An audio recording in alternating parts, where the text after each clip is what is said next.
The tertiary sector of the economy, commonly known as the service sector, is a third of the three economic sectors identified under the three-sector theory.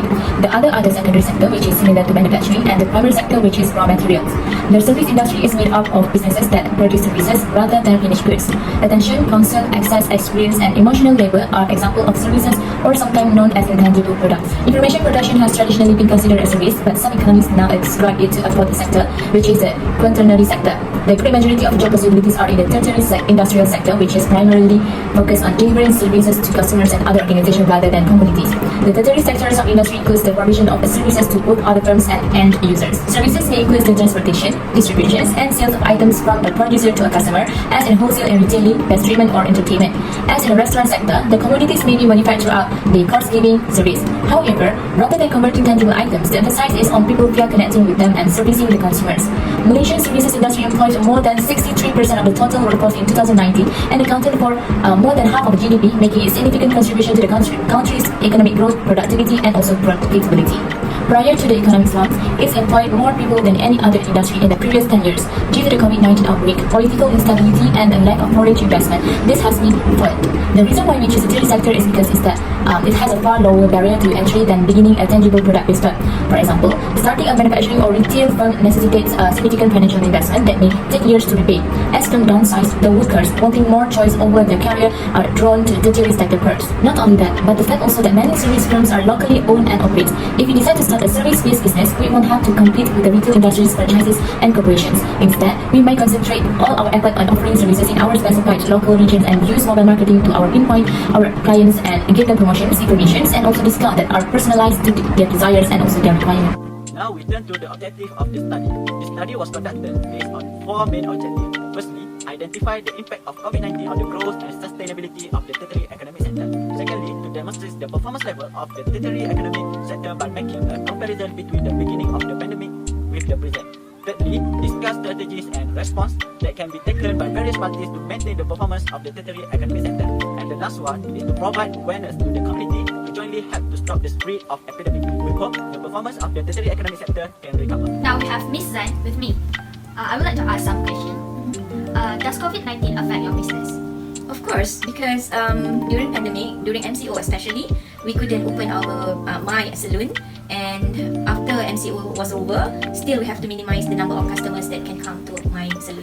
Ya, COVID-19 telah menjejaskan dalam perniagaan saya sebab saya susah untuk menghantar barang-barang yang saya jual kepada customer sebab customer dia ingin barang yang dalam dapat dengan cepat, dan hal ini menyebabkan susah untuk memberi barang itu kepada mereka. What do you suggest for small businesses, especially the tertiary sector, to overcome their business plan? I guess the government should give us more subsidies so that we can at least continue to boost our business again. Cadangan saya, kita dalam berniaga mengikut SOP yang ditetapkan oleh kerajaan dan memastikan pelanggan lengkap divaksin. We collect respondent from Tanjung Balai Perak, Kota Baru Kelantan, Kuantan Pahang, Batu Pahat Johor, and Siting Terengganu. The number of female respondent is 62%, while male respondent is 38%. Our respondent mostly came from the age between 21 until 30 years old, followed by less than 20 years old, then age from 31 years to 50 years, and the list is 50 years and above. The number of business owners responding to our questionnaire is 56%, while the number of workers responding to our questionnaire is 54%.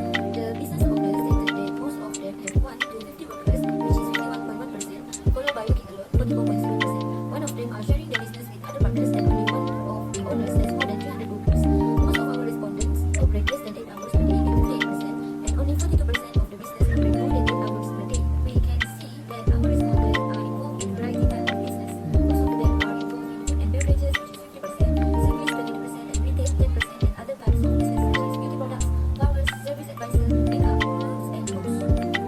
In the questionnaire, we asked our respondents if COVID-19 affected their business. Most of them said yes, which is 72%, mainly because they are losing customers. Customers are afraid to go out, and one of them lost their job. Some of our respondents, which is 28%, said that they are not affected by COVID-19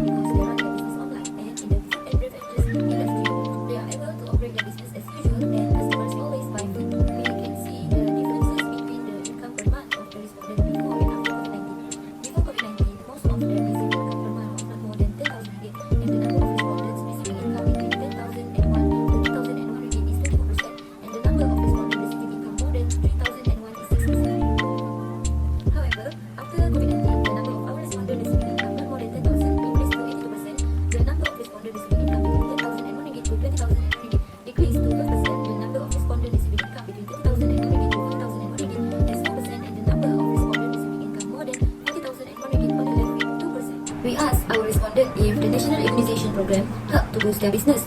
Most of the respondent, which is 84%, stated yes and only 16% stated no. However, in the next part, we asked if mentioning that their staff are fully vaccinated can help boost their business. Most of them agreed, which is at 71.4%, and only 28.6% stated that it does not affect their earning. Finally, we asked our respondent to share some suggestions to overcome their challenges during the COVID-19 pandemic. Among the responses that we received are to diversify the marketing campaign, online and offline, use the fund provided by the government, follow the SOP guideline, be ready with financial planning in terms of monetary, and always be careful and take care of our own health. The pandemic of COVID-19, manufacturers and other businesses find it difficult to return to the same level of monthly income as they had before the recession. It can be seen that the monthly income prior to the COVID-19 pandemic was extremely high for each individual. According to 44.7% of the owners, they have been 1 to 50 employees, indicating that the workers are at the bare minimum. We can see the different types of businesses in which our respondents are involved are quite diverse. Half of our respondents were involved in the food and beverages industry, with the remaining half divided equally between the two categories. The service sector, to put it more succinctly, is the third component of the three-sector territory of the economy, which is also known as the economic cycle. Businesses in the service sector are more concerned with the providing service that they are the manufacturing finished goods. Attention, advice, access, experience, and effective labor are all examples of services as are the intangible goods of times and attention. Both other businesses and final customer benefits from the service provided by the tertiary industry. Services such as wholesaling, retailing, pest control, and entertainment are all examples of services, and the same can be said for goods such as transportation, distribution, and sale of product. It is possible that the goods will be transformed into something else during the course of providing the service, similar to what happened in the restaurant industry.